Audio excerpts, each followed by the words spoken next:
Welcome to this explainer. I'm so glad you're here today because we're going to dive into a really fascinating, definitive executive briefing on marine ecosystem recovery. Specifically, we're looking at the community structure of coral fish on artificial reefs in the marine mining areas of Bangka Belitung, Indonesia. This isn't just theory, it's a hard, data-driven look at how heavy industry and delicate ecology can actually intersect successfully. Whether you're a policymaker, an industry stakeholder, or just someone who really cares about marine conservation, this explainer is going to walk you through a proven blueprint for environmental rehabilitation. The waters around Bangka Belitung presents this incredible, almost impossible tension. On the one hand, the province is unbelievably rich in tin ore, which makes offshore mining this massively profitable, economically vital engine for the area. But on the other hand, we have the absolute critical necessity of preserving coral reef ecosystems. These natural reefs are the nurseries, the feeding grounds, the literal foundation of life for economically valuable marine species. So the big, overarching question we have to answer is, how on earth do we balance the massive economic upside of offshore mining with the survival of our marine ecosystems? It sounds like a paradox, right? But as you'll see, the data actually points to a highly effective solution. Okay, here's our roadmap for today. We're going to cover 1. Threat of marine mining sedimentation. 2. Artificial reef solution design. 3. Stationary visual census method. 4. Fish population success indicators. 5. Marine ecosystem community stability. And finally, 6. Environmental governance reference. Let's get right into it. Section 1. Threat of marine mining sedimentation. To really appreciate the cure, we first have to understand the disease. The primary threat to the environment from offshore mining isn't just the physical digging, it's what gets kicked up into the water column. We're talking about total suspended solid, or TSS. When mining happens, it unleashes a massive cloud of sediment that causes severe water turbidity. And get this, under strong ocean currents, that muddy plume can spread up to 16 nautical miles. This thick blanket of sediment is just devastating to coral reefs. It blocks out the sunlight they need to survive, destroys the habitat, and ultimately drives the economically valuable target fish completely away from their traditional grounds. Maintaining water quality by controlling this TSS is absolutely essential if we want any habitat, natural or artificial, to actually survive. Moving on to Section 2, Artificial Reef Solution Design. Now, this is where the engineering gets really brilliant. Let's look at the proactive intervention deployed by the mining company PT Artha Cipta Langgeng. On the left, you've got the basic building block, a hollow concrete cube, exactly 50 by 50 by 50 centimeters. But the real magic is in how they use them.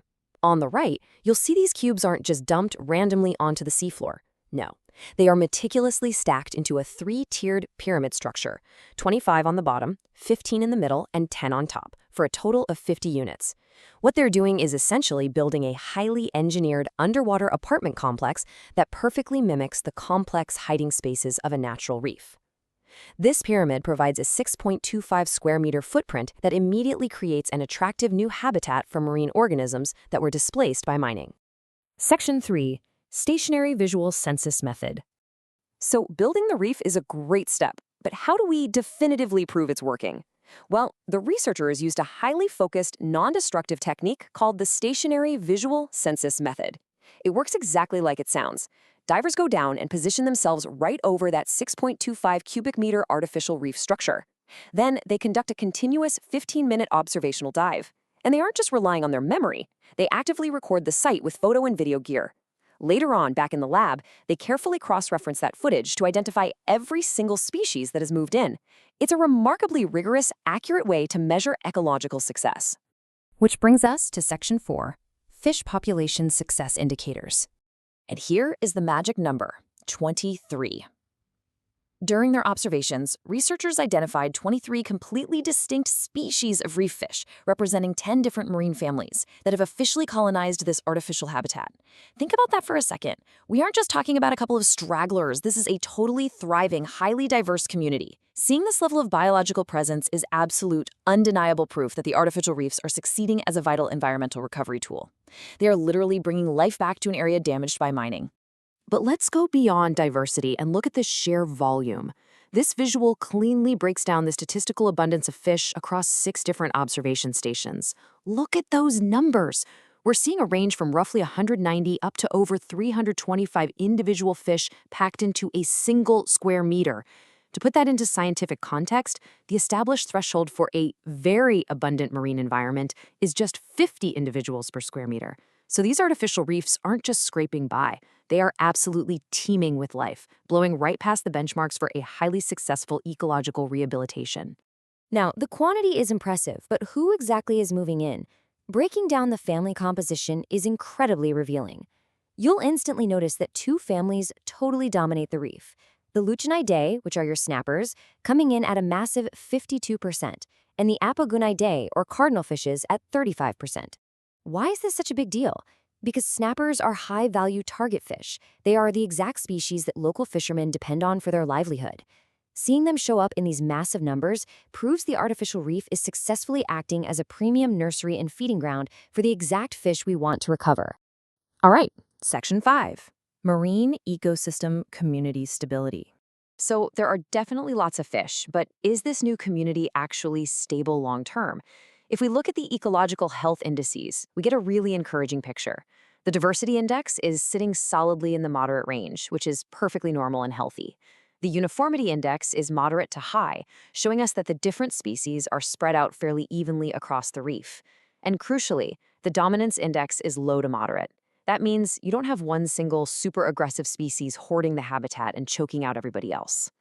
And if we connect this data to marine community theory, this is the jackpot. In ecology, when you have high uniformity, meaning a nice even spread of populations, paired with low dominance, meaning no single species takes over completely, you have the exact recipe for a stable, resilient ecosystem. It proves that these artificial reefs aren't just creating a temporary flash of life. They are actually fostering a balanced, self-sustaining community that functions almost exactly like a healthy, natural reef would. Finally, Section 6, Environmental Governance Reference. Now, why does all this scientific monitoring matter in the real world? Because in Indonesia, cleaning up your environmental footprint isn't just good PR, it's literally the law. Law number 32 of 2009 explicitly mandates that any corporation impacting the environment must actively carry out environmental recovery. What we've just seen in the Penyusuk waters is a direct, measurable fulfillment of that legal obligation by a mining company. It proves that industrial activity and environmental rehabilitation really can coexist, both legally and practically. Basically, what PT Artha Cipta Langgeng has accomplished here with their specific hollow cube pyramid model is no longer just a pilot project. It's a scalable, entirely data-backed blueprint. If you are a marine mining policymaker, this is the exact reference point you need for environmental governance. We now have the exact physical design, the rigorous monitoring methodology, and the precise statistical indicators required to verify that a marine habitat has been successfully restored. Which leaves us with one final, pretty massive question. We've seen the hard data. We know this artificial reef design works to stabilize the ecosystem and bring back high-value target fish. So, now that we hold this proven blueprint in our hands, how are we as a society and as policymakers going to ensure that this exact standard is enforced across every single marine mining operation? The roadmap is right there. The next step is action. Thank you so much for joining me for this explainer. I really hope this data gave you a powerful, realistic perspective on what marine ecosystem recovery can actually look like.